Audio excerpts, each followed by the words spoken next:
Hi, everybody, and welcome back to the Voice Podcast. My name is Tiffany, and I'm one of your hosts today. I am joined by Brian, one of our other hosts. Hi, Brian. How's it going today? Good. How are you? I'm doing well. I've recorded a couple of these already, so getting back in the swing of things. Hopefully, we don't mess up too much.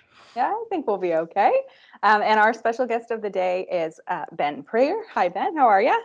I'm good. How are you? Thanks for having me on. Thank you. We're excited to be here. We're excited to have you. So why don't you just tell us a little bit about yourself? Yeah, so as Tiffany mentioned, my name is Ben Prager. I have been a student at St. Lawrence for a few years. I did the business accounting course, and now I'm in the Bachelor of Business Administration course. Cool. That's Yeah, awesome. Ben and I were we were all in our same classes together for the past couple of years, and yeah, it was a lot of fun working with him. And he moved on to bigger and better things. How dare you? I think Brian's close behind me. I think you have BBA aspirations. Oh yeah, I'm getting there eventually. Just try to get the accounting background first. Got to do what you got to do, whatever speed it takes you to do it. So yeah, we have Ben here today. He's one of the members of the student board of directors. So we're just going to ask kind of a few questions, some board related questions, some school related questions, and then just some more stuff about you. So what's your role on the board of directors, Ben? So this year I'm the chair of the board of directors. In that role, I'm essentially the liaison between our stakeholders, the students, you, and the board. So when you email the SABOD email, I'm the one that's responding. I'm the one that relaying messages onto the board or the administration staff that things are pertinent to deal with.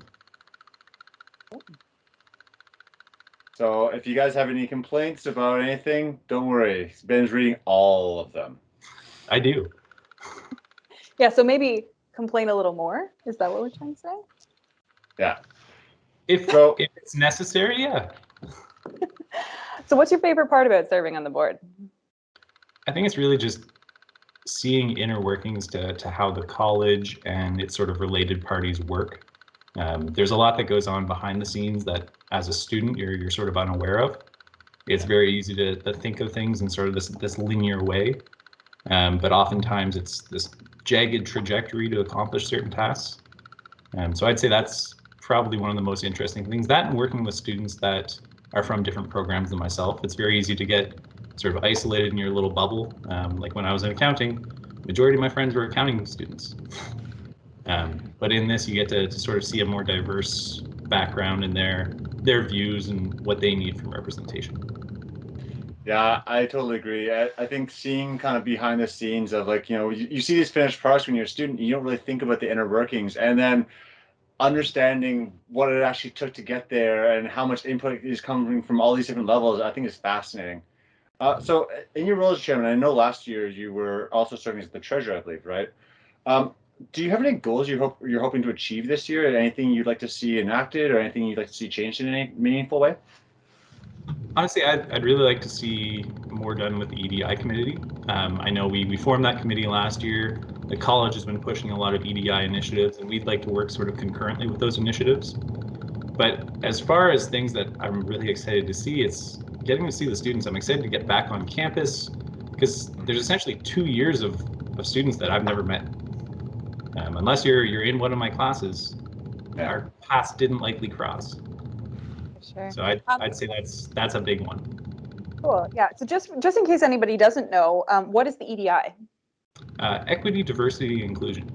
So really anyone that identifies as a minority or is in like the LGBTQ plus community, it's trying to provide better representation of all of our students. That's awesome. I think that's really important, especially considering how St. Lawrence has increasingly made a push to bring international students into our campus. I think something like that, making sure that they have representation and their voices heard, is really important as we transition to becoming a more multicultural university, as well as just a city as a whole. I know in my time in Kingston, the diversity aspects of Kingston has changed drastically, and I think it's for the better. I agree. We really do have such like a diverse, multicultural population at St. Lawrence, and it's such an Yeah. interesting thing to see because you see so many different views and beliefs and practices, and it's really interesting. But you made a good point, Ben, where a lot of the time I think we kind of get segregated into our own little bubbles of people, whether it's like a group of classmates or just a group of friends you had from before, and we don't always get to see that crossover. And I think that having the EDI is really important to make sure all of those groups can kind of come together and we can all be supported and feel valued. So I think that's really important too. Yeah, because we have all these different aspects of culture and values, right? And what I might want might not be what you want, Brian, or what you want, Tiffany. We each have different needs and things that are important to us, and it's important to sort of recognize that, there's this really vast representation of students that might not be having their voice heard. Yeah. I think that's integral. And one of the things that that you and I both know, but I think it's important for other people to know is, as a board member, it's our responsibility to represent all of you. And it's not just representing our own interests. We have to represent everyone, but the best way to understand what people that are outside of our own our own style, our own base of knowledge is to hear from people. So reaching out to the board directors through email or stopping us in the hallways, things along that nature, are the best way to get your voice heard and represented in a meaningful way. Yeah, you can't fix what you don't know. And I think it's really important to reach out, or just know who your representatives are, who the directors are. And if you have an issue, we certainly want to hear. Yeah, that's why we thought that these board of director interviews would be really important because, we're called the Voice Podcast. We really are a voice for the students to get information, to get support, and to meet people that are important to know, to talk to when you have an issue or you want some clarification on something or you'd like to bring something to their attention. So I think it's really important that the students have somewhere to go to meet people like you, and also just to realize that you're a person like the rest of us. You're a student. You seem like a really nice guy. Sometimes I think it can be a bit intimidating. You're like, oh, that guy's the chair of the board of directors, but you're just a student as well. So I think that's really great that we get this opportunity with you to kind of show the students who you are beyond that. No, I'm very happy to have the opportunity. Thank you. Yeah, thanks. So, sorry, Brian, did you have a question for Ben? Oh, no. Please go. Yeah, I was just wondering, you mentioned that you're in the Bachelor's of Business Administration program. So what is it about that field of study that's interesting to you? So I like the idea of having this really robust introduction into all aspects of business. As I had mentioned, I was in the accounting stream originally because I believe that accounting is an integral part of personal finance, of how a business operates. It's the backbone of everything. But being in the BBA, it gives me sort of this more well-rounded burst of knowledge, and based on where I would like my career to go, I think that will suit me a little bit better. Yeah, it's funny that you use backbone. It's the exact same reason why I got into it, and it really is. It's finance and our current system of society and economics is not going anywhere. So the more you can understand about these things, the better position you can put in yourself, the more you can understand how to use your own wealth and develop as a person and as a professional. Now I know personally that you've taken some courses before. What is your previous schooling before coming to St. Lawrence? So my previous schooling was actually St. Lawrence. I did the Fitness and Health Promotion Diploma, and then I did one of their transfer opportunities into the University of Guelph to complete a Bachelor of Applied Science in Kinesiology. So in non-fancy terms, it is an exercise degree. Well, that's a great degree to have. Like, was there any kind of things that you learned from there that you've been able to kind of apply going forward? Yeah, really things dealing with nutrition, physiology, just understanding how your body works and being able to identify when maybe something's wrong and what sort of corrective measures you can do to fix that before things get way out of whack and you need to go to a physio or a doctor. And Or certainly value it. I'm sorry? I said, or they come to see me eventually. Yeah. So I would be the proactive care, whereas Tiffany would be the reactive care. And I mean, as much as I enjoy that, maybe do the proactive stuff first. Yeah, I know myself personally. I'm not if you got much sure if many people know this, I'm a very tall individual. I'm like 6'9". So, with that comes all the fun back and leg problems and things. In the past year, I've been getting into yoga. I've been trying to get back in shape and try to deal with some of these underlying issues. And I find being proactive about it really has helped immeasurably. Like you sleep better, you feel better, you have more energy, you learn more. So take care of yourself, people. That's a really great lesson that I've learned. A lot of those principles from exercise really carry over to being a student too, right? Being proactive, right? You want to stay on top of what's going on, identifying issues as they arise and sort of tackling them quickly. You don't want to let things snowball and become too cumbersome, as well as reaching out, right? So when something is serious, whether health-wise or academically, you want to reach out right away. You want to seek that help and that professional help and sort of resolve your issue. Yeah, I think that's a really good point. And I think that sometimes that's something that students who this is their first time going to college maybe take for granted, that there are so many supports and there are people out there, and there's no shame in asking for help if you're having trouble. And from my own personal experience, I've gone to college before as well. And I didn't that age and experience has kind of shown me that it's okay to ask for help. So I really try and impress that upon new students who haven't had that opportunity before. Because if somebody had said to me the first time around, it's okay to ask for help, I might have done that and not struggled so much. But unfortunately, I had to learn with time. How dare. Yeah, I think that's one thing that's nicely changed about society as a whole today. And I think St. Lawrence has recently been instituting a lot more things in terms of wellness and self-care and things along that, and bringing it to the forefront. Like, if you look back, when my first went through in college, went to culinary school 10 years ago, like 10 plus years ago, it was a very different culture you're dealing with. And I think now, for a lot of different reasons, societal shifts, talking about mental health and being more aware of it and how important it is to your whole being has come into the forefront. I mean, I think it's doing good things. I think so too. You can't pour from a cup that's already empty.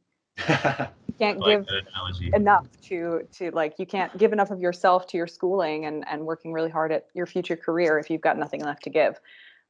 So I think health promotion and health prevention are very key to being a student. So I think those are very important lessons to know, and take it from us who have all had this trip around the sun already, that those are important things.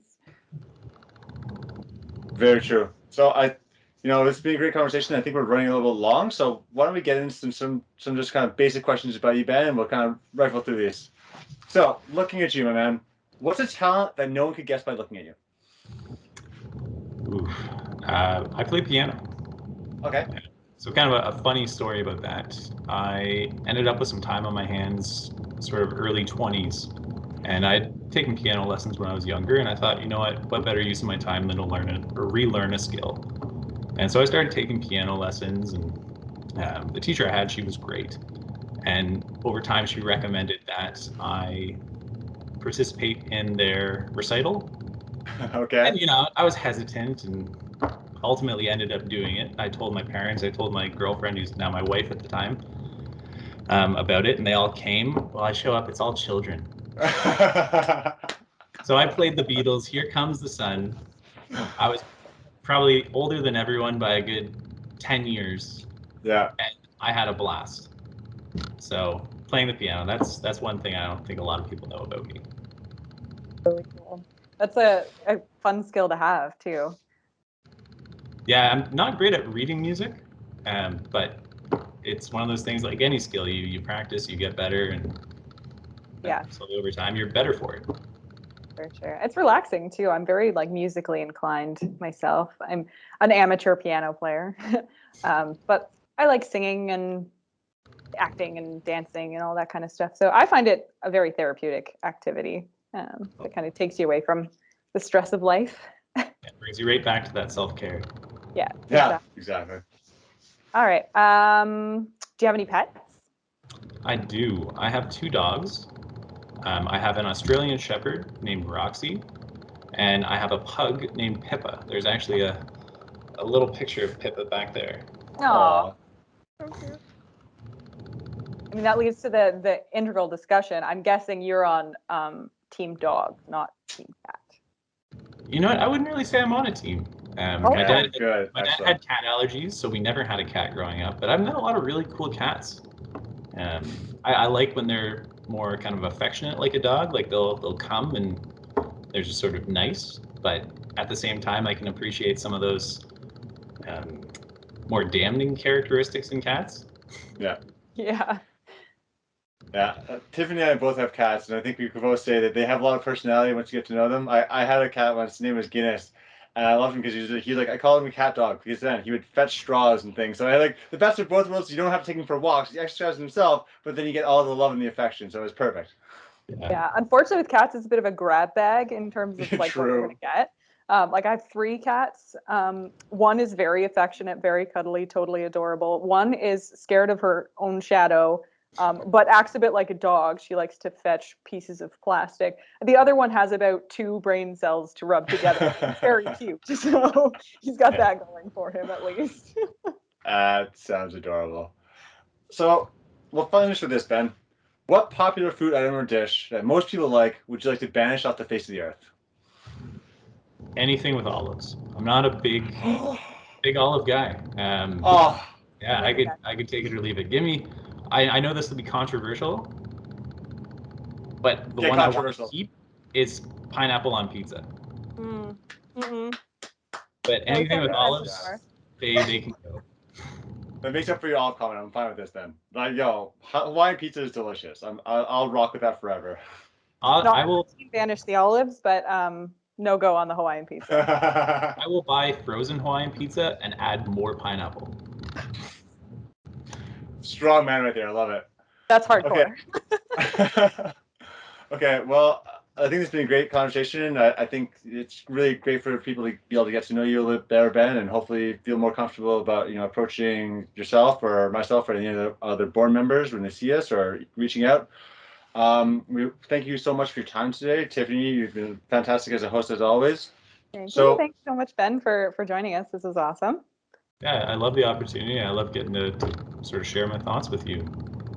Yeah, well, going forward, if we have some big events, or you're more than welcome to come back, and we can maybe do some consistent updates of what's happening with the board to keep people better informed. So I think we'll leave off with that today. So find us on Instagram at the SA Voice Podcast. You can find us on YouTube, Apple Podcasts, or Spotify. I'm Brian. That was Tiffany. That was Ben. Thank you guys so much. Talk to you soon. Bye, guys. Bye.